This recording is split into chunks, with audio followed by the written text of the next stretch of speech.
आंधे आंधे आंधे आंधे आंधे। बस कुछ ही दिन पहले मैं लैंड हुआ था एंड वापस आज जा रहा हूँ अपने प्यारे देश इंडिया। तो अगले 17 घंटे मुझे इंडिगो की फ्लाइट में बितानी है। एक इंटरनेशनल एयरपोर्ट में वाईफाई ना होना मतलब I would say it is one of the biggest mistake I have ever made in my life. अगर आप ड्यूटी फ्री से कुछ जूस वगैरह खरीदते हो तो इतनी गंदी रैप मैंने आज तक नहीं खाई। जो भी है ये जो कोक वाली कंजूसी है मुझे बिल्कुल अच्छी नहीं लगी। Half a cup. आसमान की टेम्पो अब पहुंच चुकी है महानगरी मुंबई। सो मैं बोलना नहीं चाह रहा क्या क्या हुआ, बट ये कि थोड़ा सा डिसअपॉइंटिंग था। जिसने भी बोला है ना कि आसमान की टेम्पो है, सच बोला एकदम। ये इश्क मेरी जान संभल के चलिया।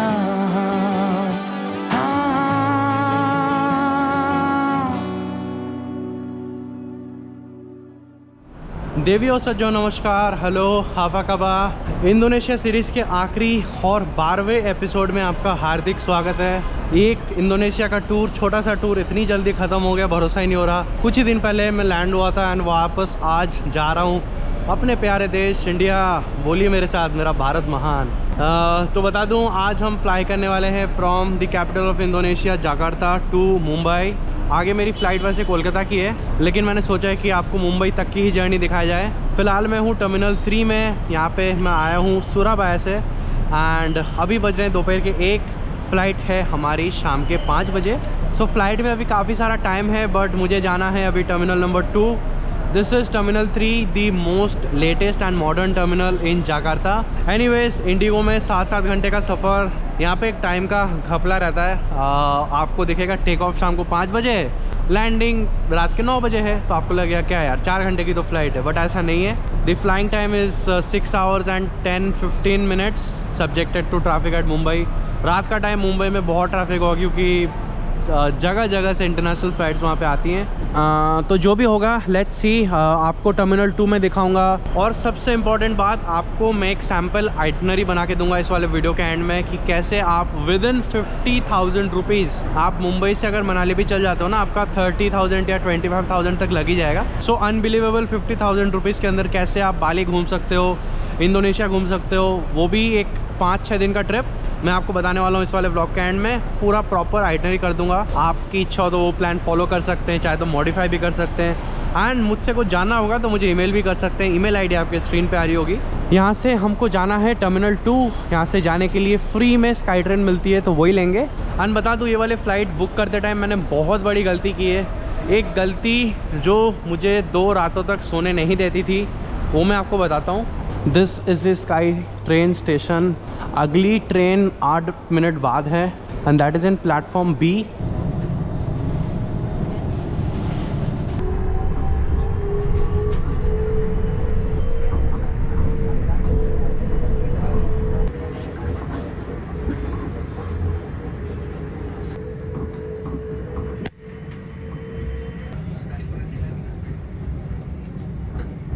टर्मिनल 2 में आपका स्वागत है। चलते हैं चेक इन के लिए।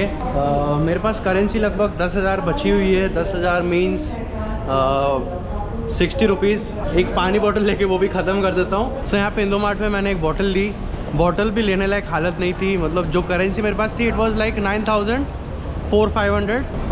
ये है 10,500 की। तो मैंने बिलिंग के लिए दिया तो मैंने देखा कि काफ़ी कम अमाउंट बचे, तो क्रेडिट कार्ड देने लगा। तो उन्होंने बोला कि क्रेडिट कार्ड जो है नहीं चलता हमारे पास। तो फिर मैं जाने लगा था, तब उन्होंने बोला कि 9,000 is okay, give 9,000 and you can take this. So जी, अपने को निकलना है यहाँ पे गेट नंबर 5 से। This is international departures. अगर आप कैब से आ रहे हैं तो कैब ड्राइवर को बोलिएगा कि 5 के सामने उतारे। यहाँ पे लिखा हुआ है भाई अपने इंडिगो का नाम। कुछ भी हो, यहाँ पे आके पता चल गया कि एटलीस्ट इंडिगो पानी आपको फ्री में देती है। Oh my god, amazed to see कि चेक इन काउंटर्स पे कोई भी क्राउड नहीं है। सी, इतने सारे चेक इन काउंटर्स ओपन है। इनफैक्ट मैं कहूँगा कि मुंबई से ज़्यादा चेक इन काउंटर्स तो जकार्ता में ओपन है, जबकि मुंबई से 4-5 फ्लाइट्स थी एंड यहाँ से सिर्फ एक ही है। Check in is done. Surprisingly check in में सिर्फ 1 ही मिनट लगा एंड चेक इन पे कोई दिक्कत नहीं हुई। चेक इन पे जो स्टाफ थे वो बहुत अच्छे थे, मतलब रियली गुड बोलते हैं ना, एकदम वैसे। मतलब चेक इन के लिए क्या है, हमेशा लोकल स्टाफ ही रहते हैं, मगर यहाँ पे इंडिगो के इंडियन स्टाफ भी थे बॉम्बे बेस के। चेक इन के जस्ट बाद वो मेरे पास आए और हिंदी में बोला, आप मुंबई में इमिग्रेशन करने के बाद री चेक इन एरिया है, आपको बैग दोबारा ले जाना है चेक इन के लिए, क्योंकि कस्टम्स भी होता है। एंड ये पीछे बर्टिक एयर की लाइन देखिए, सरप्राइजिंगली मेरे को आज इस लाइन में लगनी नहीं पड़ी। यहाँ पे इंडिगो को हैट्स ऑफ, क्योंकि अच्छा चेक इन एक्सपीरियंस रहा। मुंबई में इट वाज नॉट गुड, मतलब आपके 1000 पैसेंजर्स खड़े हैं, 1000 पैसेंजर्स की फ़्लाइट है और आपने 4 काउंटर खोल रखे, दैट इज़ नॉट गुड। यहाँ पे it was a very pleasant experience, specially thanks to sir जो कि इंडिया से आके यहाँ पे ड्यूटी कर रहे हैं। So that's it, let's head for the immigration. देखते हैं क्या सवाल पूछते हैं। आते वक्त तो हालत ख़राब हो गई थी मेरी, लिटरली फट गई थी।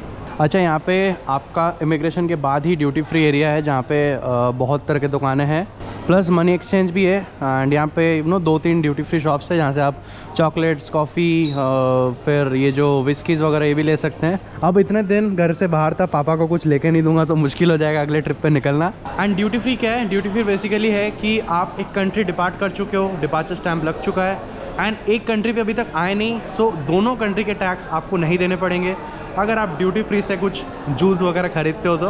एप्पल जूस है गाइस। सो ये है ड्यूटी फ्री, यहाँ से कुछ ले जाना फ़ायदेमंद ही है। बेसिकली आपके पास करेंसी बच रही है तो ज़्यादा फ़ायदेमंद है, आप जितनी भी करेंसी बची हुई हो उससे शॉपिंग कर सकते हो। अच्छा, माई सिक्योरिटी चेक इज़ क्लियर्ड। यहाँ पे मैंने एक परफ्यूम का वरदान दे दिया। श्रीलंका गया था तब भी मैंने वरदान दिया था, थाईलैंड गया था तब भी वरदान दिया था। कभी भी ये सीख नहीं मिलती कि वो जो है फ़्लाइट से पहले बैग में डाल दूँ। चलो कोई नहीं, फॉक का था, नया था, बट खैर क्या कर सकते हैं। एंड एक चीज़ बताऊँ जो मुझे सबसे अच्छी लगी सिक्योरिटी चेक से पहले, जो बोर्डिंग पास चेक करते हैं उन्होंने मेरा पासपोर्ट देख के, बोर्डिंग पास देख के लास्ट में शुक्रिया धन्यवाद बोला। मतलब it is something which makes me feel really good कि मैं अभी तक अपने देश में पहुंचा नहीं है, उन्होंने फिर भी मेरे को एक वाइब दे दी।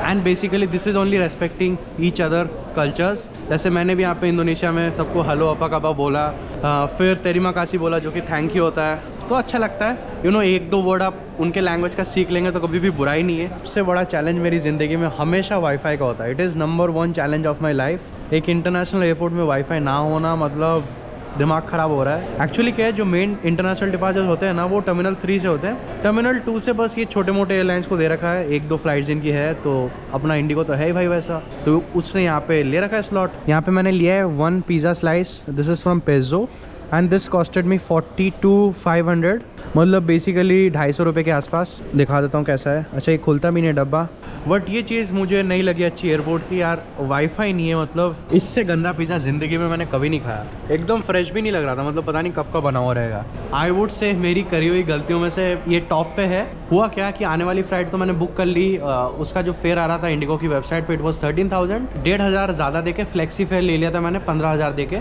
जाने की फ़्लाइट मिल रही थी 14,000 में एंड फ्लेक्सी फेयर आ रही थी 19,000 में। तब मुझे लगा कि क्या करूँ, बेसिकली दिमाग में 14,000 ही था, तो उस टाइम मेरे को फ्लेक्सी फेयर ही करना था, क्योंकि मैं श्योर नहीं था अपने इस ट्रिप के बारे में। फिर उस टाइम बुक करने के 5 मिनट बाद मेरे को याद आया कि मुझे 25,000 में तो सिंगापुर एयरलाइंस ही मिल रहा था, that is via Singapore. Time भी कम लगता, यहाँ से इसी टाइम चलते एंड कोलकाता पहुँच जाते आज ही रात 2 बजे के आसपास। और इस टाइम तो मैं मुंबई पहुँच रहा हूँ, प्लस मुझे उसमें एयरबस 350 में बैठने का मौका मिलता। I would say one of my favourite aircraft. मतलब तभी उस चीज़ को सोच रहा हूँ ना, तो दिमाग में आ रहा है कि यार बहुत बड़ी गलती हुई मेरे से, क्योंकि एक तरफ है सिंगापुर एयरलाइंस और एक तरफ है इंडिगो, तो बहुत फ़र्क है। सर्विसेज के नाम पे आपको पता ही है, Singapore airlines is right now the best. पहले जो है कतर थी, अभी स्काई ट्रैक्स अवार्ड्स हुए, उसमें Singapore is now in the top. और अगर मैं 30 की जगह 40,000 रुपये खर्चता तो मुझे A380 में बैठने का मौका मिलता, बेसिकली यहाँ से सिंगापुर से दिल्ली। तो अब जो है मैं मतलब पल पल के लिए रो रहा हूँ कि मैं इंडिगो से आ तो गया, चलो वो तो कंटेंट बन गया डायरेक्ट फ्लाइट का, मगर जाते टाइम मैंने क्यों इंडिगो बुक की। बेसिकली दिमाग में ये था कि इंडिगो तो 14,000 की है और सिंगापुर 25 की है, तो बहुत फ़र्क है। और सिंगापुर वैसे 25 में नॉर्मल है, फ्लेक्सी नहीं है, फ्लेक्सी 60 की थी सिंगापुर, और फ्लेक्सी मुझे चाहिए था उस टाइम क्योंकि प्लान मेरा परफेक्ट नहीं था। एंड ऐसा था कि अगर मान लो कि यहाँ पे आके मैं देखता हूँ कि मुझे 1-2 दिन ज़्यादा रुकना है या मैं इतने दिन नहीं रुक पाऊँगा, कैश नहीं, कुछ हो गया, तो फ्लेक्सी फेयर सही रहता है, तो इसलिए मैंने बुक करा था। एंड मतलब फ्लेक्सी फेयर के लिए मैंने 5,000 एक्स्ट्रा दे दिए, बट दिमाग में ये नहीं रहा थोड़े दिन और रुक जाता हूँ, प्लान डिसाइड हो जाए, फिर 10,000 ज़्यादा दे के मैं सिंगापुर ले लूँ। I would say it is one of the biggest mistake I have ever made in my life. Singapore का चंगी एयरपोर्ट देखने को मिलता, यहाँ से A350 में बैठने का मौका मिलता, सिंगापुर से शायद A350 या बोइंग 737 मैक्स मिलता। तो कुछ भी कर लूँ, ये गलती तो मैं भूल नहीं सकता।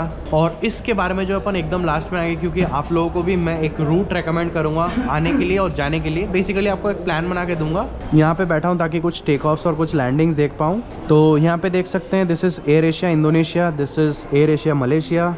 उसके बाद सारे लायन एयर है। अगर आपको याद हो, लायन एयर का ही बोइंग 737 मैक्स था जो कि फर्स्ट टाइम क्रैश हो गया था। उसके बाद इथोपिया का हुआ एंड कुछ ही देर पहले सिंगापुर एयरलाइंस का A350 गया। तो वही देख के मेरे को मतलब दिमाग में फिर से आया कि छोड़ो यार, क्या कर सकते हैं। एंड लो कॉस्ट में अगर आपको इंडिया से यहाँ पे आना है ना, तो मोस्ट प्रोबेबली आपको ये वाली 2 एयरलाइंस मिलेंगी, ये Batik Air, Lion Air, Air Asia Malaysia, ये सब वाया कुआलालंपुर या वाया कहीं से भी ले आएगी।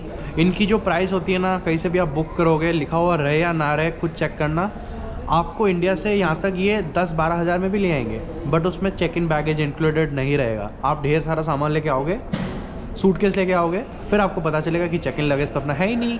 फिर हर एक केजी का आपको 500 से 600 रुपये देना पड़ेगा। सो बेसिकली इट मीन्स कि 10 केजी का भी बैग ला रहे हो तो 6,000 रुपये तो आपके वही लग गए। बाकी इसी पे बता दूं, IndiGo gives you baggage allowance of 30 kilos, so बहुत ज़्यादा है एंड एक अफोर्डेबल फेयर दे रहा है इंडिगो। सो उस पर मैं कुछ बोलना नहीं चाहूँगा, मगर वही है कि मैंने एक गलती कर दी। यहाँ पे जो एक बहुत ही प्यारी एयरक्राफ्ट आई है, this is Airbus 320 air Asia Indonesia की है एंड इसका लिवरी आप देखिए, it is colours of Indonesia livery. मुश्किल से फ़ोन चार्ज पे लगाया था बट खोलना ही पड़ा क्योंकि एयरक्राफ्ट इतना प्यारा है। फाइनली बहुत दिनों के बाद अपनी एक इंडियन एयरलाइन देखने को मिली। मोस्ट प्रोबेबली यही अपनी पार्किंग बे है, घूम के आके इधर ही लगेगी। आंदे आंदे आंदे आंदे आंदे आंदे आंदे आंदे आंदे बस। तो अगले 17 घंटे मुझे इंडिगो की फ़्लाइट में बितानी है। हाँ, मुंबई लेओवर है, मगर एटलीस्ट 10 घंटे इंडिगो की सीट पे बैठना ही है। बाकी सनसेट भी देखने को मिलेगा अपने को इस वाले फ्लाइट में। So keep watching. सो जी, एरो ब्रिज लग चुका है। It would take some time more. अभी पैसेंजर्स जो है उतरेंगे, आपका साइन ऑफ होगा बाय दिस क्रू, फिर एयरक्राफ्ट क्लीन होगा। देखिए, इंडिगो है सस्ता, सबको पता है, मगर वो फ़्लाइट साफ़ करके ही निकालते हैं। आज भी इंडिगो इंडिया में टॉप पे है रिलायबिलिटी के मामले में। देखो, सर्विस के मामले में विस्तारा, एयर इंडिया, ये सब है, पर अगर रिलायबिलिटी की बात करें ना, आपको अगर ऐसा लगता है कि मुझे कोलकाता से दिल्ली जाना है, मुझे टाइम पे पहुंचना है, मुझे कोई दिक्कत नहीं चाहिए, तो आपको इंडिगो ही लेना है। अच्छा, right now the time is 6 बोल रहा हूँ, 16:27 मीन्स 4:27। अच्छा, ये टाइम यहाँ का है लोकल टाइम।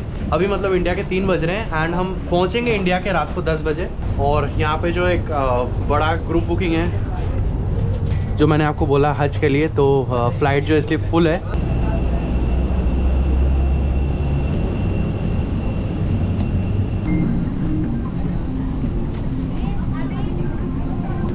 अच्छा, for my flying today my seat is 4A। चलो, 2 विंडो है। आई होप कि थोड़ा ढंग का व्यू आए, बट मुझे ऐसा ही सीट चाहिए होता है जिसमें एक ही विंडो है, तो वो पोजीशन पे रहता है। आगे जो है 7 घंटे एंड कल सुबह और 3 घंटे इन्हीं सीट्स पे बैठना है। आज थोड़ा सा ज़्यादा अजीब लग रहा है। आई थिंक यहाँ पे इंडोनेशिया में ना लग्जरी सीट्स पे बैठ के ये अब बेकार लग रहा है। जब आ रहा था तब this was good. So view कुछ ऐसा मिलने वाला है आपको आज, ऐसा ही मिलेगा आपको। एंड ये विंडो मेरे को भी साफ़ करनी पड़ेगी, और अभी जो है टिश्यू पेपर भी नहीं है, तो खुद के रुमाल से ही करना पड़ेगा। क्या है कि मेरा काम है, प्रोफेशन है, इतना करना ही पड़ता है। फिर भी विंडो क्लीन नहीं हुई, बाहर से गंदी ही है। Distance of 4,830 kilometers in a matter of 4 hours and 45 minutes. Also planned cruiser flight level of 360, that's 36,000 feet above sea level. With me aboard, looking after your safety comfort this evening is a flight captain Ruben with her. दुनिया की सारी खुशी एक तरफ और middle seat खाली रहने की खुशी एक तरफ। Really happy. एंड कैप्टन का जो अनाउंसमेंट था, दैट वाज रियली गुड। उन्होंने पूरा ब्रीफ किया कि we will be taking off from 07 left, that's the main runway, and after departure we will take a left turn, that's why मैं left side पे बैठा हूँ। बाकी उन्होंने बोला है कि कुछ फॉर्मेलिटीज़ बची है, after that we will be pushing back. चलो जी, we are already pushing back and that side there is Batik airlines. यहाँ की एक लो कॉस्ट एयरलाइन है, लायन ग्रुप की, एंड उनके पास A320 और 737 दोनों हैं। बाकी उस साइड में भी कुछ वाइट बॉडीज़ है। वाइट बॉडीज़ जब भी देख रहा हूँ थोड़ा बहुत बुरा लग रहा है। Keep your seatbelts fastened at all times. सो चलो जी, गुड बाय टू जाकार्ता। उम्मीद है कि इस वाली सीरीज़ को काफ़ी ज़्यादा सपोर्ट मिलेगा यहाँ से भी, तो मैं दोबारा इस जगह आ पाऊँगा। Bye bye. आप निकटतम विमानतल पहुंच एक सुरक्षा आदेश पत्र और इन्फॉर्मेशन गाइड ट्रेन में भी दिख सकते हैं। सरकारी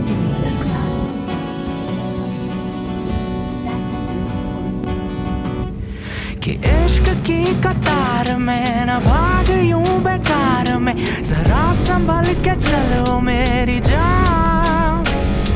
ये जो दिखे वो है नहीं, किसी का इस पे बस नहीं, बिखर गए हैं इसमें कितने हाथ। ये मीठा सा जहर लगे, अफीम की लहर लगे, कि ढूंढना भी अब लगे नशा। ये आग की कहर सी है मगर लगे सहर सी है, कि जलने में भी आए अब मजा। ये इश्क मेरी जान, संभल के चले आ। ये इश्क मेरी जान, संभल के चले आ।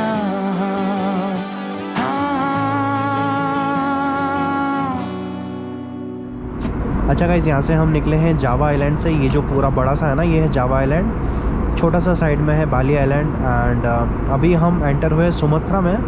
एंड इंडोनेशिया ना भरा पड़ा है, बहुत सारे आइलैंड है इंडोनेशिया में। और मज़े की चीज़ पता है क्या है? ये देखिए, ये है निकोबार आइलैंड्स और ये है इंडोनेशिया की आइलैंड। तो दोनों में जो है गैप काफ़ी कम है, बट सेम टाइम अगर आप देखेंगे ना, निकोबार आइलैंड भारत से इटसेल्फ बहुत दूर है। It is more close to Thailand and Indonesia. And एक और चीज़ बता दूँ, मैंने जो है प्री बुक करा था एक ऐसी चीज़ जो कि इंडिया में इंडिगो सर्व नहीं करती। It is specially curated menu for this route. So देखते क्या है वो।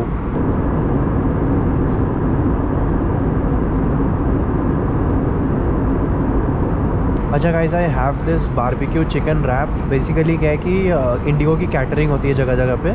तो इंडिया में वो ताज सैट्स करती है, उनके पास वो जंगली चिकन सैंडविच रहता है। फॉर द रिटर्न सेक्टर जंगली चिकन सैंडविच नहीं रहता, तो यही ऑप्शन आ रहा था, बारबेक्यू चिकन रैप। तो यही लिया है। एकदम ठंडा है, आई वुड से कि कोक से ज़्यादा ठंडा तो रैप है। एंड एक और चीज़, कोक जो है मतलब फ्री ड्रिंक जैसे मिलता है ना, तो हर जगह मेरे को ऐसे कैन ही मिला है। जैसे वो 330 ml वाली कैन होती है वो, यहाँ पे इन्होंने 150 ml कप में हाफ कप दिया है। So this thing is a very bad thing from Indigo. इसको देखेंगे कैसा है, मगर यू नो पैकिंग प्रेजेंटेशन इससे लग नहीं रहा कि अच्छा होगा। जो भी है, ये जो कोक वाली कंजूसी है मुझे बिल्कुल अच्छी नहीं लगी। हाफ अ कप मतलब 1 सेकंड में ही ख़त्म हो गया। देखते हैं कैसा है रैप, बट उससे पहले आप एंजॉय करिए इस बेहतरीन सनसेट टाइम लैप्स को। ये इश्क मेरी जान,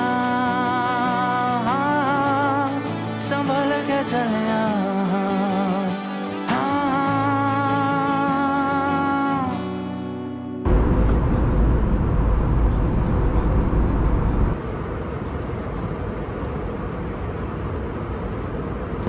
इतनी गंदी रैप मैंने आज तक नहीं खाई। मतलब अंदर चिकन पूरा रॉ है, फिर प्रेजेंटेशन देख के पता चलता है कि मतलब जैसे तैसे बना के दे दिया। This is not good. जहाँ से भी लिफ्ट किया है, please do change the catering. मतलब इस स्टैंडर्ड्स ही मीट नहीं करती।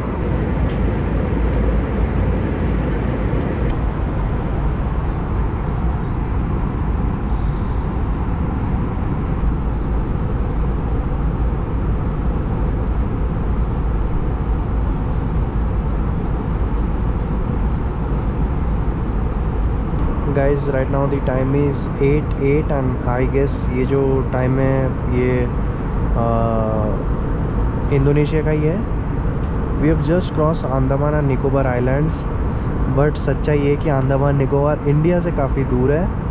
बाकी क्या आपने सोचा है कि अगर इस बे ऑफ बंगाल में हमारे एयरक्राफ्ट को कुछ हो जाए तो डाइवर्ट कहाँ करेंगे? बताइए ज़रूर कमेंट्स में। बाकी कुछ करने को है नहीं, खाना पीना तो है ही रद्दी। तो बस थोड़ा बहुत मैंने गेम खेल रहा था यहाँ पे, euro truck simulator 2, American truck simulator. Buses trucks क्या है ना, दिल में है, तो ये गेम्स खेलने में काफ़ी मज़ा आता है।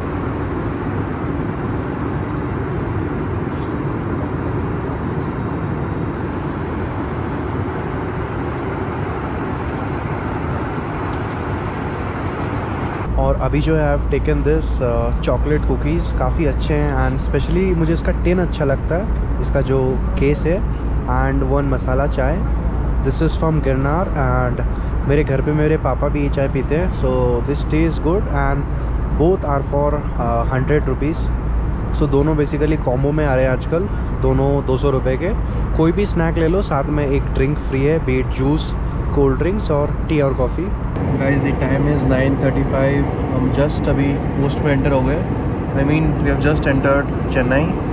हाँ, फ़िलहाल जो है काफ़ी देर की फ़्लाइट बे ऑफ बंगाल से हुई, तो अभी देख सकते हैं we are back to our Indian land. We should arrive on the bay by about 40 minutes past 9 this evening. This is of course subject to ATC clearance. I'm sure Zubin and Abdul will talk to you well. अच्छा guys, right now the time is 9:30। This is India time and captain announce किया कि in the next 20 minutes we are landing subjected to traffic. अब मुंबई है world का busiest single runway airport, so यहाँ पे traffic होना आम बात है। यहाँ तक कि 30 मिनट यहाँ पे ऊपर होल्ड करना भी कोई बड़ी बात नहीं है, तो माइट भी इधर उधर हो सकता है, बट आई गेस कि मुंबई की जो सिटी है ना बहुत प्यारी लगती होगी रात को with all the lights on. So आप एंजॉय करिए इस ब्यूटीफुल लैंडिंग टाइम लैप्स को।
Time is 10:10। थोड़ा सा डिले हुआ, ऊपर होल्ड कर रहे थे। आसमान की टेम्पो अब पहुंच चुकी है महानगरी मुंबई।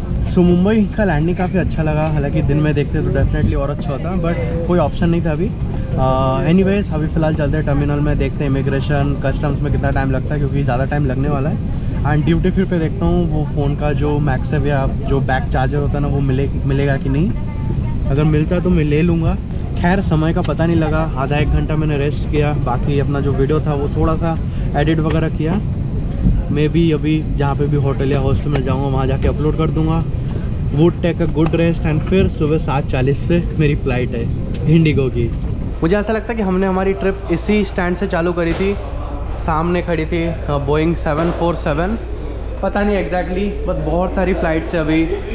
A350, फिर सिंगापुर का मेरे को A380 देखा, मेरे को फिर निराश हुआ कि इंडिगो नहीं लेना चाहिए था।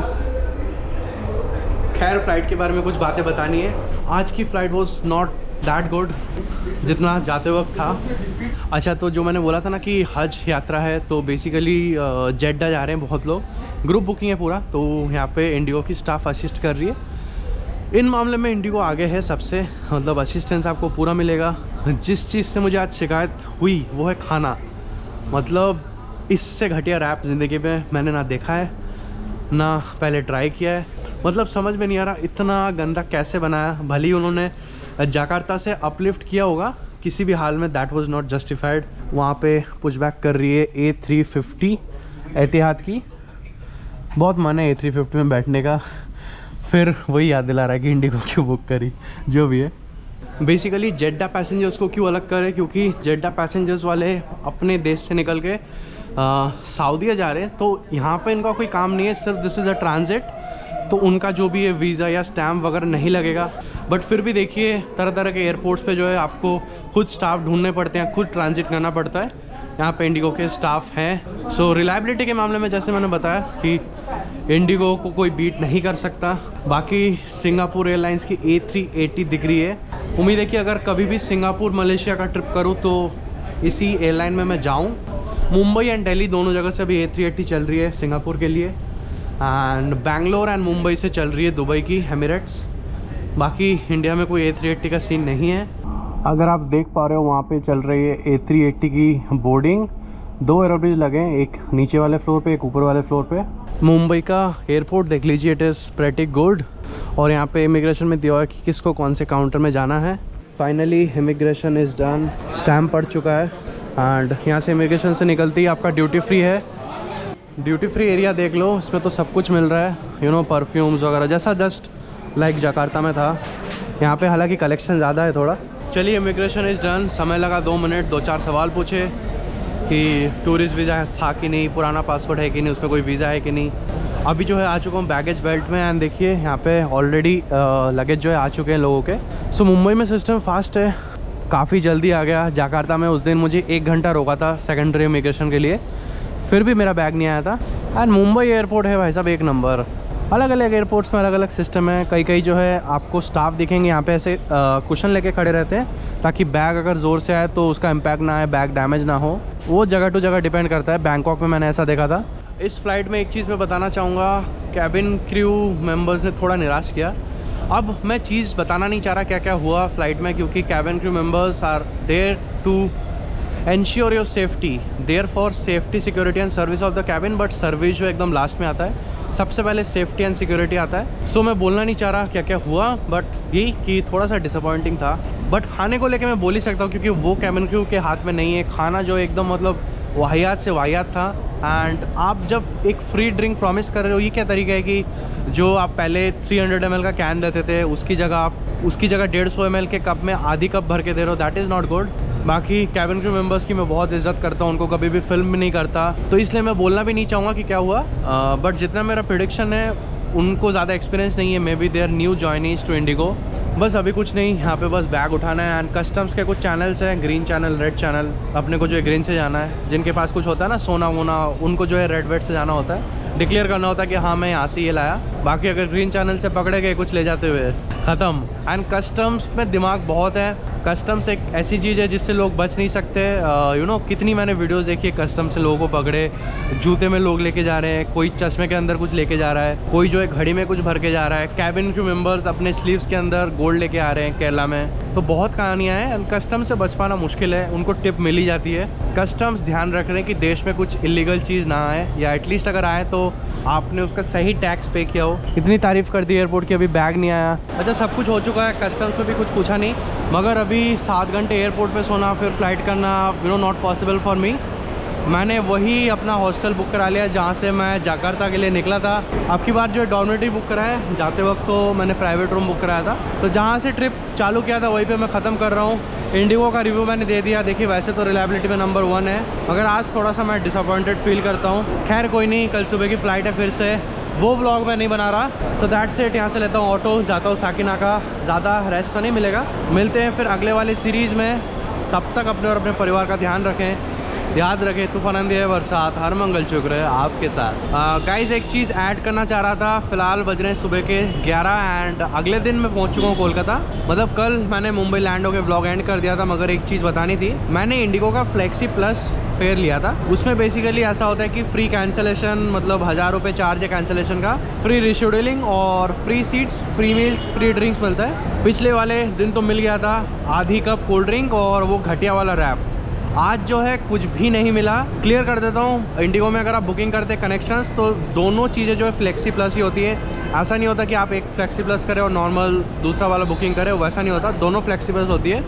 तो दोनों के लिए जो है मैंने ज़्यादा पैसा दिया था। बेसिकली इसके लिए भी 1500 रुपये दिया था, उसके लिए भी लगभग 2000 या 2200 रुपये दिया था एक्स्ट्रा। टोटल मैंने 5000 रुपये दिए थे क्या करने, आधी कप कोल्ड ड्रिंक पीने। तो वो चीज़ जो है बहुत ही ज़्यादा गलत है इंडिगो की। मगर जो मील्स थी, जो सैंडविच, जो कोल्ड ड्रिंक वगैरह थी, वो आज मेरे को फ्लाइट में नहीं मिली। कैबिन क्रू अच्छी थी, उन्होंने एक मेल ID दे दी, बोला कि इससे बात करो कि भाई ये कैसा हो रहा है, क्या फॉल्ट है सिस्टम में। जिसने भी बोला है ना कि आसमान की टेम्पो है, सच बोला एकदम।